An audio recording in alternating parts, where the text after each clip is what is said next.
An enemy vehicle is trying to break through the roadblock at the checkpoint. They overpower the attacker and the situation is brought under control.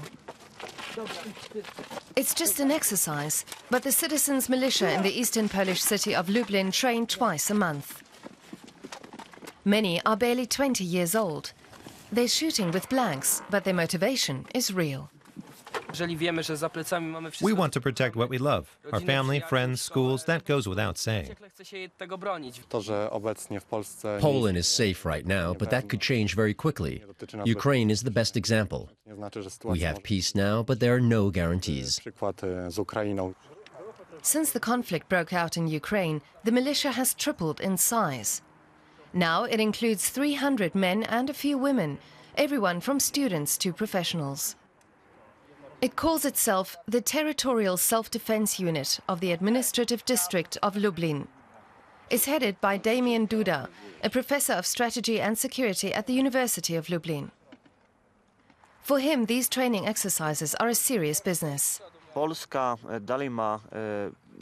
still remembers 1939. Back then we also had allies, but we still ended up stranded on our own.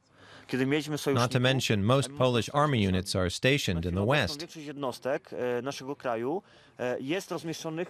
The old doctrine that our enemy is in the west is still in force.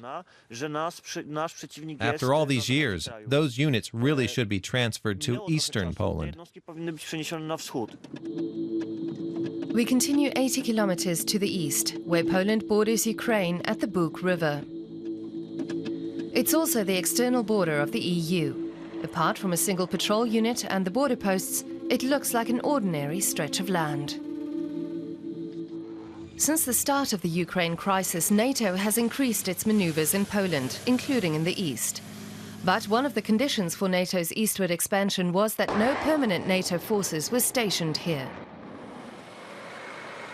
People in Lublin are very much aware of that. And they are glad that the militia exists. Yes, I've heard of it. It's a good idea.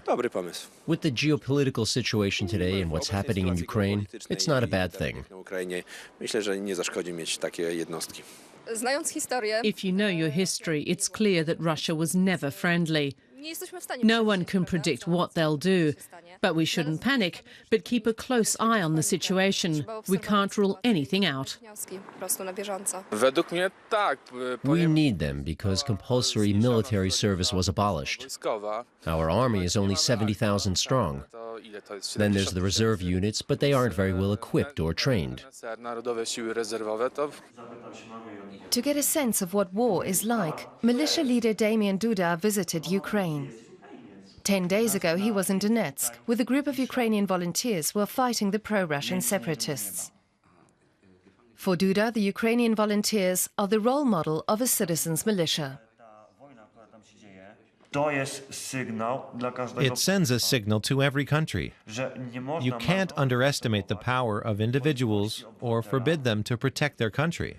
If they want to, they'll find a way. The citizens' militia isn't banned in Lublin, but they have to provide their own financing, in part through donations. They've had some meetings with the Polish Defense Ministry, but for the time being, it doesn't want to work with them.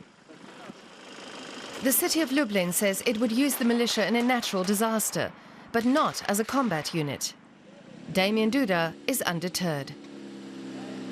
If you love peace, you need to prepare for war. I don't want to start a war, but I want to be ready. Lublin's militia members say this is a good solution. They don't want to join the Polish army. This way, they can continue their lives as civilians here in eastern Poland and be prepared.